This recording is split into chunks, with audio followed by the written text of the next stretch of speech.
Welcome to Bite at a Time Books, where we read you your favorite classics one bite at a time. My name is Bree Carlile, and I love to read, and wanted to share my passion with listeners like you. Be sure to follow the show on your favorite podcast platforms so you get all the new episodes. Or you can follow the show on YouTube, where we have playlists for all the stories.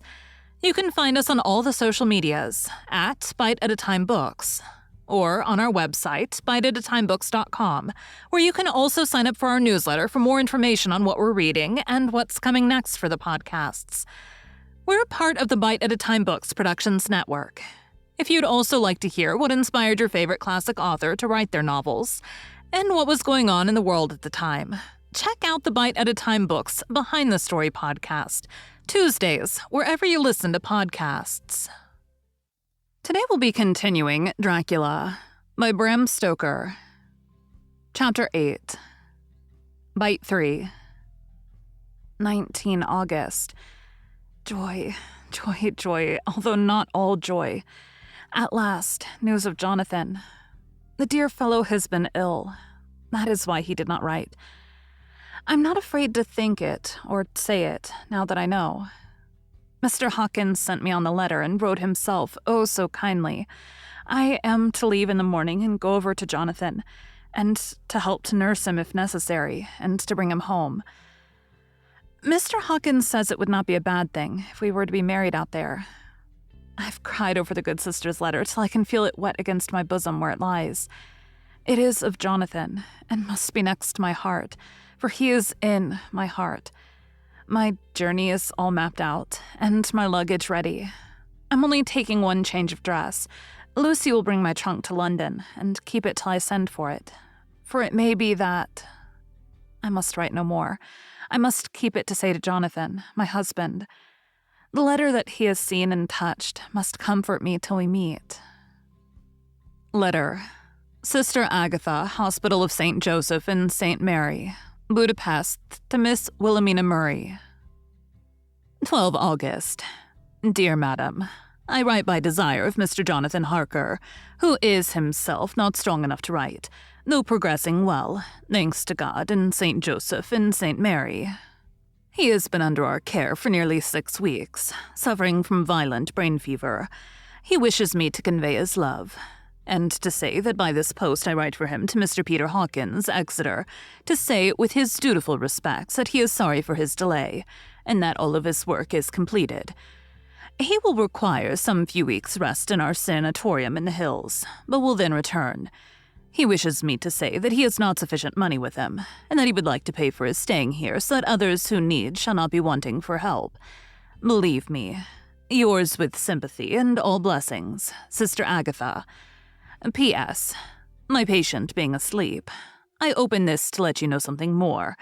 He has told me all about you, and that you are shortly to be his wife. All blessings to you both.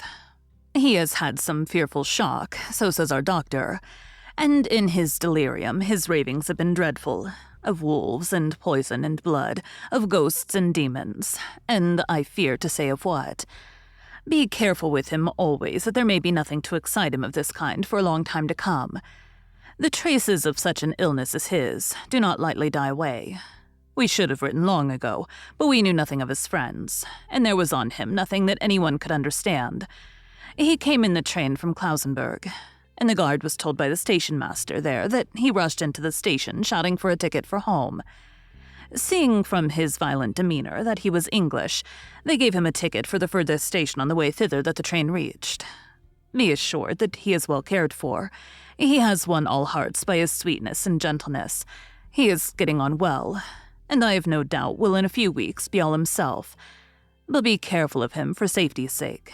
There are, I pray, God and St. Joseph and St. Mary, many, many, many happy years for you both. Dr. Seward's Diary. 19 August. Strange and sudden change in Renfield last night. About 8 o'clock he began to get excited and sniff about as a dog does when setting. The attendant was struck by his manner, and knowing my interest in him, encouraged him to talk. He is usually respectful to the attendant, and at times servile. But tonight, the man tells me he was quite haughty, would not condescend to talk with him at all. All he would say was, "I don't want to talk to you. You don't count now. The master is at hand." The attendant thinks it is some sudden form of religious mania which has seized him.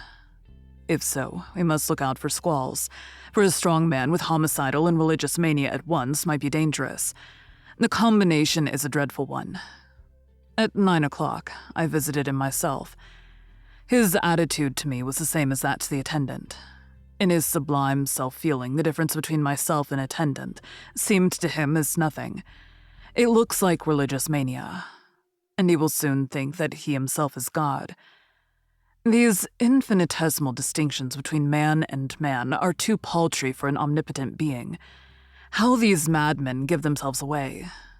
The real God taketh heed lest a sparrow fall, but the God created from human vanity sees no difference between an eagle and a sparrow.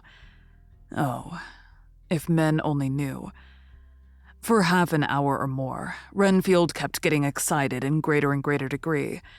I did not pretend to be watching him, but I kept strict observation all the same. All at once, that shifty look came into his eyes, which we always see when a madman has seized an idea, and with it the shifty movement of the head and back which asylum attendants come to know so well. He became quite quiet, and went and sat on the edge of his bed resignedly, and looked into space with lackluster eyes. I thought I would find out if his apathy were real, or only assumed, and tried to lead him to talk of his pets, a theme which had never failed to excite his attention. At first, he made no reply, but at length said testily, "Bother them all, I don't care a pin about them." "What?" I said. "You don't mean to tell me you don't care about spiders?" "Spiders at present are his hobby, and the notebook is filling up with columns of small figures." To this he answered enigmatically, "The bride-maidens rejoice the eyes that wait the coming of the bride. But when the bride draweth nigh, then the maidens shine not to the eyes that are filled." He would not explain himself, but remained obstinately seated on his bed all the time I remained with him. I am weary tonight and low in spirits. I cannot but think of Lucy and how different things might have been. If I don't sleep at once, chloral, the modern Morpheus, C2HCI30, H2O. I must be careful not to let it grow into a habit. No, I shall take none tonight. I have thought of Lucy, and I shall not dishonor her by mixing the two. If need be, tonight shall be sleepless. Later. Glad I made the resolution. Gladder that I kept to it. I had lain tossing about, and had heard the clock strike only once, when the night watchman came to me, sent up from the ward to say that Renfield had escaped. I threw on my clothes and ran down at once. My patient is too dangerous a person to be roaming about. Those ideas of his might work out dangerously with strangers. The attendant was waiting for me. He said he had seen him not 10 minutes before, seemingly asleep in his bed when he had looked through the observation trap in the door. His attention was called by the sound of the window being wrenched out. He ran back and saw his feet disappear through the window, and had at once sent up for me. He was only in his night gear and cannot be far off. The attendant thought it would be more useful to watch where he should go than to follow him, as he might lose sight of him whilst getting out of the building by the door. He is a bulky man and couldn't get through the window. I am thin, so with his aid I got out, but feet foremost, and as we were only a few feet above ground, landed unhurt. The attendant told me the patient had gone to the left and had taken a straight line, so I ran as quickly as I could. As I got through the belt of trees, I saw a white figure scale the high wall, which separates our grounds from those of the deserted house.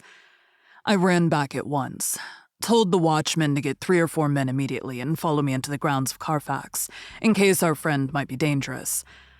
I got a ladder myself, and crossing the wall, dropped down on the other side. I could see Renfield's figure just disappearing behind the angle of the house, so I ran after him. On the far side of the house, I found him pressed close against the old iron-bound oak door of the chapel. He was talking, apparently, to someone, but I was afraid to go near enough to hear what he was saying, lest I might frighten him, and he should run off. Chasing an errant swarm of bees is nothing to follow a naked lunatic when the fit of escaping is upon him. After a few minutes, however, I could see that he did not take note of anything around him, and so ventured to draw nearer to him. The more so as my men had now crossed the wall and were closing him in. I heard him say, "I am here to do your bidding, master. I am your slave, and you'll reward me, for I shall be faithful. I have worshipped you long and afar off. Now that you are near, I await your commands, and you will not pass me by, will you, dear master, in your distribution of good things?" He is a selfish old beggar, anyhow. He thinks of the loaves and fishes even when he believes he's in a real presence. His manias make a startling combination. When we closed in on him, he fought like a tiger. He is immensely strong, for he was more like a wild beast than a man. I never saw a lunatic in such a paroxysm of rage before, and I hope I shall not again. It is a mercy that we have found out his strength and his danger in good time. With strength and determination like his, he might have done wild work before he was caged. He is safe now at any rate. Jack Shepherd himself couldn't get free from the strait waistcoat that keeps him restrained, and he's chained to the wall in the padded room. His cries are at times awful. But the silences that follow are more deadly still, for he means murder in every turn and movement. Just now, he spoke coherent words for the first time. "I shall be patient, master. It is coming, coming, coming." So I took the hint and came to. I was too excited to sleep, but this diary has quieted me, and I feel I shall get some sleep tonight. Thank you for joining Bite at a Time Books today, while we read a bite of one of your favorite classics. Again, my name is Bree Carlile, and I hope you join us tomorrow for the next bite of Dracula. If you enjoyed our show, be sure to follow us so you get all the new episodes. We would also love for you to drop us a rating on your favorite podcast platform. You can catch us on all the social medias at Bite at a Time Books, or check out our website, biteatatimebooks.com, where you can sign up for our newsletter. Our show is part of the Bite at a Time Books Productions Network. If you would also like to hear about the authors who write the books we read on the show, check out the Bite at a Time Books Behind the Story podcast, wherever you listen to podcasts, or on biteatatimebooksbehindthestory.com.